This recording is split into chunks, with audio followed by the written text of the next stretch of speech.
કવાંટ તાલુકાના આંબાડુંગર અને હાફેશ્વર ગામે અદ્યતન સંકલ્પ વિદ્યોદય સ્માર્ટ કન્ટેનર શાળાનું લોકાર્પણ કરતા શિક્ષણ રાજ્યકક્ષાના મંત્રી રીવાબા જાડેજા।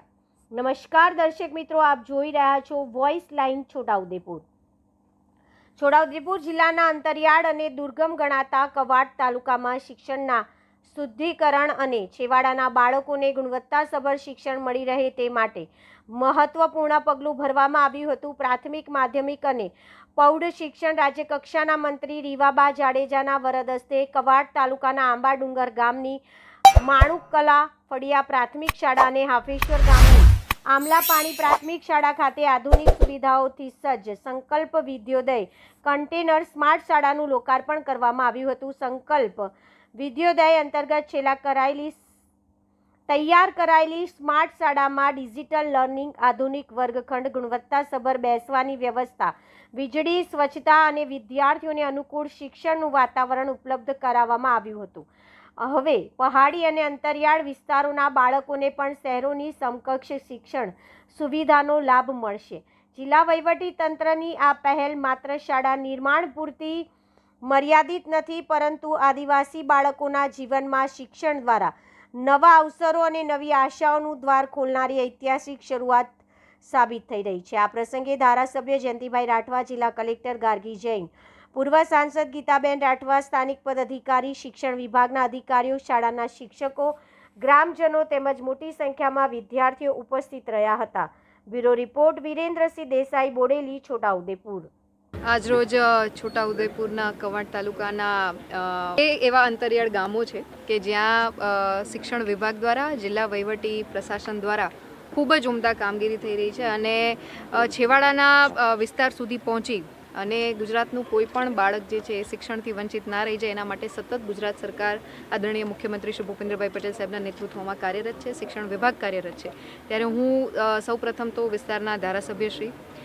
માન્ય કલેક્ટર મેડમ તેમજ સર્વે ભારતીય જનતા પાર્ટીની ચૂંટાયેલી પદાધિકારીઓની પાંખ છે એમનો હૃદયપૂર્વકનો આભાર માનું છું, ગ્રામજનોનો ખૂબ હૃદયપૂર્વકનો આભાર અને શિક્ષણ મિત્રોનો પણ ખૂબ ખૂબ આભાર કે જેમના સંયુક્ત પ્રયાસના માધ્યમથી આ સ્ટ્રક્ચર આપણે આટલા છેવાડા સુધી ડેવલપ કરી શક્યા છે અને સ્માર્ટ શાળા અંતર્ગત આપણે આ શાળાને ખૂબ નમૂનાની રૂપે, ઉદાહરણ રૂપે ક્યાંક એસ્ટાબ્લિશ કરી શક્યા છીએ અને આપ જોઈ રહ્યા છો કે જ્યાં ચા છે ત્યાં રાહ તમને કોઈને કોઈ રીતે મળી જતી હોય અને ખૂબ સરસ ભૌગોલિક પરિસ્થિતિને ધ્યાનમાં રાખીને આપણો છેવાડાનો પ્રદેશ છે, પશુપાલન અને ખેતીવાડી જે મુખ્ય વિષયો સાથે ગ્રામજનો રોજગારીની તકો મેળવી રહ્યા છે। આવનારા સમયમાં માન્ય મુખ્યમંત્રીશ્રીના માર્ગદર્શન હેઠળ એક GIDCનું પણ નિર્માણ થવા જ્યારે વિસ્તારમાં થઈ રહ્યું હોય ત્યારે દરેક સમાજને સાથે રાખી, આદિવાસી સમાજની વાત હોય, છેવાડાના પ્રદેશના દરેક સમાજને સાથે રાખી ચાલવાની વાત હોય અને શિક્ષણ વિભાગના માધ્યમથી પ્રાથમિક અક્ષર જ્ઞાનની સાથે મૂલ્યો આધારિત, સંસ્કાર આધારિત શિક્ષણ આપવાની વાત હોય, જેમાં સ્ટ્રક્ચર અને ઇન્ફ્રાસ્ટ્રક્ચર કોઈને કોઈ રીતે બાળકો સુધી પહોંચી શકે એ માટે થઈ અને જિલ્લા વહીવટી પ્રશાસને ખૂબ મહેનત કરેલી છે, જેનું ખૂબ સરસ ઉત્કૃષ્ટ ઉદાહરણ આજે આપણને સંકલ્પ વિદ્યોદયના માધ્યમથી જોવા મળી રહ્યું છે। ત્યારે ખૂબ ખૂબ હૃદયપૂર્વકની શુભકામનાઓ અને આપ સૌ પ્રેસ મીડિયાના માધ્યમથી પણ જે રીતના આ શાળાને બિરદાવવામાં આવી છે એના માટે પણ હું આપ સૌનો આભાર માનું છું। આ જ રીતના આવનારા સમયમાં આ પ્રકારના જે ક્લસ્ટરવાળા ગામો છે, ખૂબ અંતરિયાળ વિસ્તારો છે, ટોપોગ્રાફી પ્રમાણે ભૌગોલિક પરિસ્થિતિના કારણે ક્યાંક ને ક્યાંક